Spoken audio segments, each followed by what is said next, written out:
అండి, అందరికీ నమస్కారం. ఈరోజు ఈ వీడియోలో నవంబర్ 22 గుండె నిండా గుడి గంటల సీరియల్ ఏం జరిగిందో ఈ వీడియోలో చూసిద్దాం.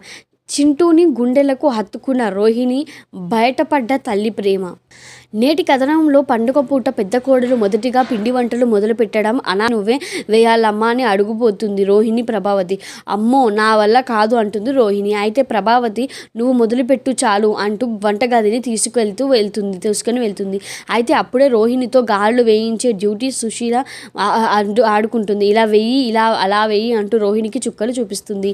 దాంతో అమ్మో ఇప్పుడు తప్పించుకోలేకపోతున్నాను, నన్ను గాలిలో వేసేలా ఉంది ఈవిడ అనుకుని రోహిణి నాకు ఈ నూనె వాసన పడడం లేదు, తల తిరుగుతుంది అని ప్రభావతి చెప్పడంతో అమ్మో నా కోడలు, అయ్యో నా కోడలు అంటూ జాగ్రత్తగా రోహిణిని తీసుకొచ్చి కుర్చీలో కూర్చోబెట్టి తడి గుడ్డ తలకు చుట్టి కళ్ళు మూసుకొని పడుకోమ్మా, తలనొప్పి తగ్గిపోతుంది అంటూ ప్రేమగా